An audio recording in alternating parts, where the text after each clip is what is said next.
Assalamualaikum warahmatullahi wabarakatuh. Kembali lagi dengan saya Muhammad Unir Aisyah Nugroho peserta Latsar CPNS Kementerian ATR BPN tahun 2025 angkatan 31 kelompok 4. Sebelum saya memulai pembahasan learning journal pada hari ini, saya ingin menyampaikan beberapa keluh kesah saya terkait proses pembelajaran agenda 3 selama 2 hari ini, di mana proses pembelajaran sangat tidak berjalan dengan baik karena koneksi jaringan yang buruk. Mana hal ini sangat mengganggu proses pembelajaran dan banyak sekali slide-slide materi yang tidak dapat disampaikan dan video-video pembelajaran atau contoh kasus yang tidak dapat ditampilkan karena kendala jaringan. Dan harapan saya semoga kedepannya kendala seperti ini tidak terjadi lagi agar proses pembelajaran dapat berjalan dengan baik dan lancar. Pada hari ini saya mengikuti kegiatan sinkronus yang dipandu oleh Bapak Dr. Handes Arwin Baso, MM QRNU VRMP, di mana pada hari ini dijelaskan terkait perbedaan PNS dan P3K. Berdasarkan pengertiannya, pada pasal 1 Peraturan Pemerintah Nomor 11 Tahun 2017, PNS sendiri merupakan WNI yang memenuhi syarat tertentu diangkat sebagai pegawai ASN secara tetap oleh pejabat pembina kepegawaian untuk menduduki jabatan pemerintahan. Sedangkan P3K merupakan WNI yang memenuhi syarat tertentu yang diangkat berdasarkan perjanjian kerja untuk jangka waktu tertentu dalam rangka melaksanakan tugas pemerintahan.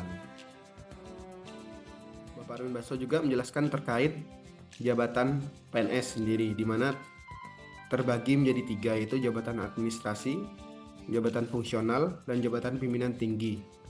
Untuk jabatan administrasi sendiri dibagi menjadi 3 tingkatan, yaitu jabatan pelaksana, jabatan pengawas, dan jabatan administrator. Dan untuk jabatan pimpinan tinggi terbagi juga menjadi 3 tingkatan, yaitu jabatan pimpinan tinggi pratama, madya, dan utama, di mana jabatan pimpinan tinggi utama ini sendiri diisi oleh Bapak Menteri Nusron Wahid. Kemudian untuk jabatan fungsional sendiri terbagi menjadi 2, yaitu jabatan fungsional keahlian dan keterampilan.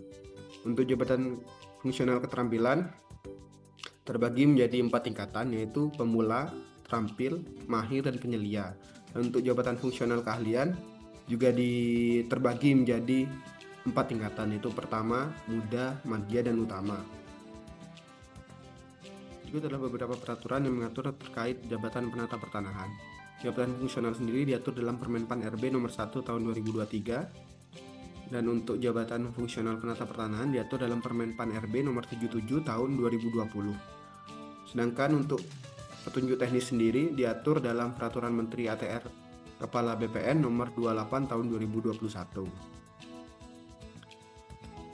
Pada hari ini Pak Arwin Baso juga menjelaskan terkait literasi digital dalam Smart ASN. Literasi digital sendiri merupakan kemampuan untuk mengakses, mengelola, memahami, dan mengintegrasikan, mengkomunikasikan, mengevaluasi, dan menciptakan informasi secara aman dan tepat melalui teknologi digital untuk pekerjaan-pekerjaan yang layak dan kewirausahaan, mencakup literasi komputer, TIK, informasi, dan media.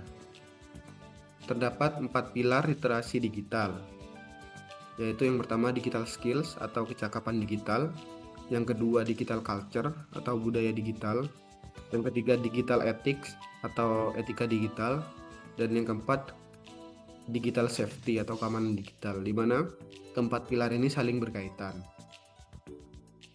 Kemudian untuk kegiatan asinkronus sendiri, saya melaksanakan tugas kelompok dengan membuat bahan paparan terkait aplikasi Sentuh Tanahku bersama dengan kelompok 4B, di mana aplikasi Sentuh Tanahku ini dikaitkan dengan 4 pilar digital tadi, yaitu digital skills, digital culture, digital ethic, dan digital safety. Kemudian saya melanjutkan ke tugas individu, yaitu membuat learning journal ini.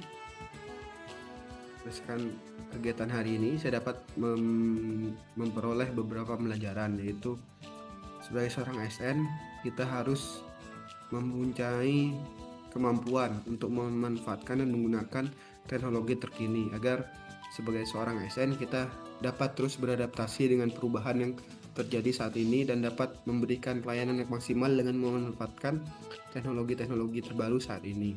Mungkin sekian video learning journal pada hari ini. Terima kasih.